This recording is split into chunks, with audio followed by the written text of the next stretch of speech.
Mitsubishi saat ini sedang naik daun banget, padahal jika kita ingin flashback, nasib Mitsubishi di tahun 2015-an sebenarnya bisa dibilang ya biasa aja, nggak yang gimana-gimana kayak saat ini. Karena pada saat itu, mobil Mitsubishi bisa dibilang cukup sedikit. Dan yang paling laris ya tentu aja cuman L300, Pajero, dan Triton. Dan itu aja yang orang tahu untuk membeli mobil Mitsubishi generasi terbarunya. Karena sisanya ya mobil Mitsubishi ya kurang diminati. Misalnya Outlander, ya tentu aja mobil ini kurang diminati. Mirage, apalagi. Delica ya sama juga kurang diminati.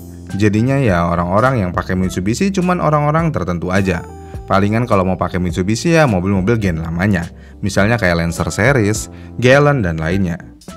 Namun semua itu berubah ketika tahun 2017, yang mana Mitsubishi akhirnya punya senjata baru untuk menguasai pasar Indonesia dengan mengeluarkan Mitsubishi Xpander.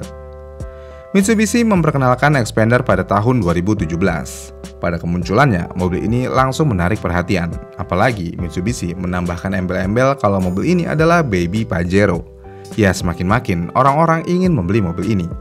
Terlebih lagi kalau lihat harganya yang cuma 150 jutaan untuk tipe terendah kala itu. Jadinya ya orang-orang pengen beli mobil ini dan Mitsubishi berhasil naik ke atas market share yang ada di Indonesia. Nggak percaya? Lihat aja di jalan tol atau jalan biasa.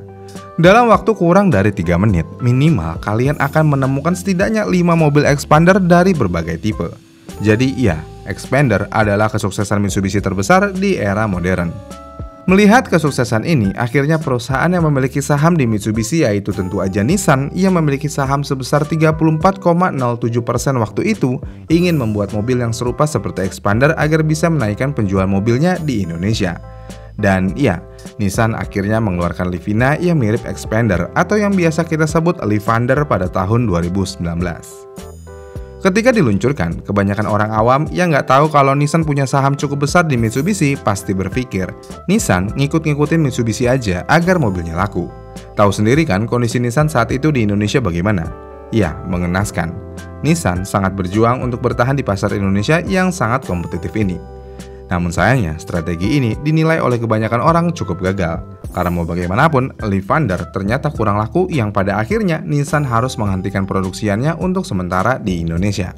Terlebih lagi, ternyata saham Nissan di Mitsubishi pada tahun 2024 kemarin juga dilepas sebanyak 10,02%. Jadinya ya Nissan benar-benar kacau. Pertanyaannya, kenapa Livina alias Livander gagal laku di pasar Indonesia? Untuk melihat kalau mobil ini kurang laku, kita bisa lihat data yang ada. Menurut data Gaikindo yang dituliskan di website otomotifnet gridauto.com, penjualan Nissan pada tahun 2020 ada sebanyak 9.082 unit aja. Kemudian pada tahun 2021 penjualannya makin anjlok, ya ini tentu aja karena Covid. Di tahun 2021, Livander hanya terjual di 2.015 unit. Lalu pada tahun 2022, data yang berhasil terlihat hanya data distribusi, bukan mobil yang laku. Dan Nissan hanya melakukan distribusi sebanyak 1.097 unit. Jadi ya, penjualannya terus anjlok semakin tahun. Namun kenapa mobil ini tidak laku? Apakah karena desainnya? Oke, kita mau lihat desainnya dulu. Kalau saya mau subjektif, saya akan memilih Nissan Livina daripada Xpander kalau secara desain. Karena jika ingin bandingkan dengan Xpander tahun segitu, Livina memiliki tampang depan yang lebih unik dan tidak terlalu tajam seperti Xpander. Selain itu, kalau kita mau lihat bagian belakangnya juga, lampunya juga lebih modern daripada Xpander sebenarnya. Karena ada garis lampu yang menegaskan kalau mobil ini futuristik. Kalau saya pribadi sebenarnya lebih suka desain yang ini. Tapi orang Indonesia kebanyakan lebih suka desain yang tajam. Dan Livander sebenarnya bisa dikatakan jauh dari kata tajam jika ingin dibandingkan dengan Xpander. Kita lihat seberapa tajam desain Xpander. Lampu DRL Xpander tajam, grill Xpander tajam, ornamen-ornamen lainnya di bagian depan tentu aja tajam. Bagian belakangnya ya apalagi tajam. Kalau udah tajam begini terlihat lebih modern dan futuristik. Jadinya ya orang-orang Indonesia kebanyakan suka yang tajam-tajam. Kalau udah begini pasti merujuk ke Xpander. Karena kalau yang suka tajam terus beli Livander ya nggak akan suka karena Livander halus banget. Kemudian selain desainnya, sebenarnya keseluruhan mobil ini ya sama. Mesinnya sama, kaki-kaki tentu aja sama, interior ya juga sama persis. Cuman aja banyak yang bilang kalau Livander terasa lebih premium daripada Xpander. Tapi ketika saya mencoba kedua mobil ini dulu nih, ya rasanya sama aja kayak nggak ada bedanya. Jadinya jelas, desain bermain penting di sini. Walaupun berbagi platform, tapi Nissan Mitsubishi tidak bermain seperti Toyota Daihatsu yang benar-benar dimiripin persis antara mobil satu dan lainnya. Jadinya ya di sini blundernya Nissan. Tapi kalau Nissan berhasil sebenarnya Xpander bisa kalah saing sih. Tapi sayangnya desainnya cukup gagal di pasar Indonesia. Kemudian selain desain, mobil ini juga kalah tren. Maksudnya gimana? Tentu aja, Xpander keluar lebih dahulu daripada Lyfander, dan Xpander langsung tren ketika diluncurkan.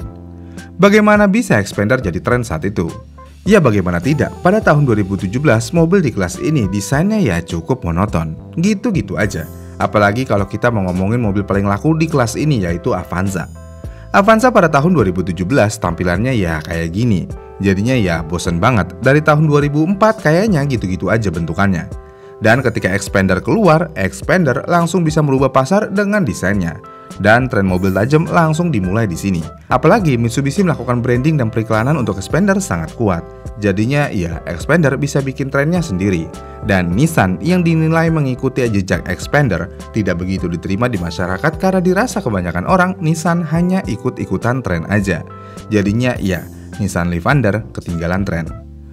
Walaupun Nissan menjual mobilnya di bawah harga Xpander, tapi tetap aja orang-orang yang mau ikutin tren yang ada aja. Kenapa bisa? Tentu aja hal ini mengejar nilai jual kembali. Dan ya, hal itu tidak salah. Karena kalau kita mau lihat harga jual Xpander dan Lyfander saat ini di tahun yang sama, Lyfander memiliki harga bekas yang lebih anjlok daripada Xpander. Xpander cukup stabil, bahkan stabil banget. Kemudian selain tren yang ada, orang-orang juga takut membeli Lyfander karena jaringan dealer Nissan yang cukup sulit. Ya, walaupun terkadang kita menservis mobil bukan di dealer resmi, tapi keberadaan dealer resmi terkadang membuat hati kita aman. Karena walaupun ada marketplace, namun di marketplace tidak ada jual barang yang benar-benar original. Walaupun terkadang mereka bilang 100% original hasil lelang dan lainnya, terkadang hal tersebut tidak benar-benar original 100%. Cuman packagingnya aja yang sama, performa dan keawetan tentu aja berbeda. Dan sayangnya dealer Nissan di tahun segitu cukup sulit ditemukan. Ini berbeda dengan jaringan dealer Mitsubishi yang semakin banyak setiap tahunnya. Kita coba bandingkan saat ini. Saat ini Nissan hanya memiliki dealer sebanyak 51 dealer di Indonesia, sedangkan Mitsubishi memiliki sebanyak 344 dealer di Indonesia. Jadinya jelas Mitsubishi memiliki dealer yang jauh lebih banyak daripada Nissan. Kalau udah banyak berarti lebih mudah dijangkau. Nissan kalah di sini. Walaupun ya secara fakta kalian bisa pakai spare part Xpander sih di mobil Lyfander karena ya sama persis. Walaupun nggak semua tapi mayoritas sama. Tapi ini balik lagi, terkadang orang-orang nggak mau yang repot, yaitu kanibal kiri dan kanan. Lebih baik beli barang yang sesuai dengan jenis tipe mobilnya. Apalagi Nissan juga terkenal memiliki harga spare part yang mahal. Ya nggak bisa dipungkiri, harga spare part Nissan memang lebih mahal daripada beberapa produsen Jepang lainnya. Walaupun sekali lagi nih, bisa dikanibalin pakai part Xpander, tapi tetap aja orang nggak mau tahu hal tersebut. Kemudian faktor terakhir tentu aja modelnya itu-itu aja. Ya, Lyfander mobilnya udah stuck gitu-gitu aja. Karena mau bagaimanapun mobil ini kurang laku alias ya kasarnya nggak laku. Jadinya gimana mau diperbarui? Yang lama aja nggak laku, dari mana modalnya? Iya kan? Sedangkan Xpander sudah jauh berkembang lebih pesat. Mungkin ketika awal peluncuran mobil ini tidak terlalu terlihat perbedaannya. Namun saat ini di tahun 2025 yang cerah ini, Lyfander terlihat sangat ketinggalan zaman jika dibandingkan Xpander. Xpander udah jauh lebih modern, sedangkan Lyfander ya masih sama seperti tahun 2019. Jadinya ya siapa yang mau beli mobil ini saat ini? Ya ada sih, tapi nggak banyak. Itu pun mereka yang mengincar mobil mirip Xpander dengan harga yang lebih murah. Ya cukup disayangkan memang Nissan Livina kurang laku di pasaran. Padahal kalau Nissan lebih berani dan masyarakat lebih open terhadap Nissan, Lyfander sepertinya akan sukses. Namun kenapa Nissan tidak berani berinvestasi lebih untuk melakukan facelift di Lyfander?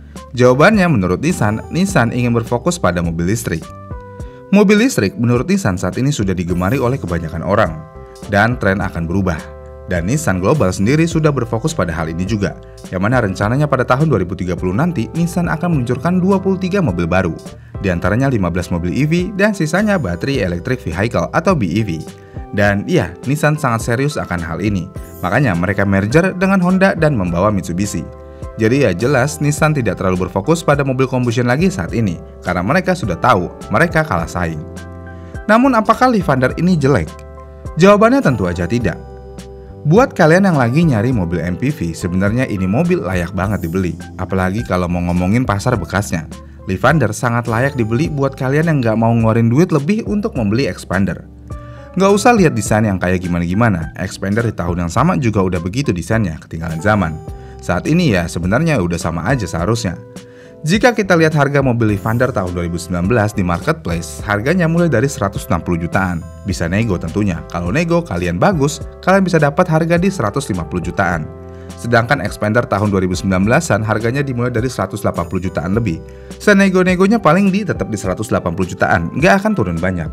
Kenapa bisa? Tentu aja Xpander mobil yang gampang laku. Jadinya penjual bisa menahan harganya. Sedangkan Livander penjual akan berpikir, jual aja deh, mumpung ada yang mau. Seenggaknya adalah buat bayar parkir. Nih, ambil aja kembaliannya, A. Kurang, A. Itulah alasannya kenapa Livander tidak laku di Indonesia. Gimana nih menurut kalian? Komen di kolom komentar di bawah ya, dan sampai jumpa di video selanjutnya.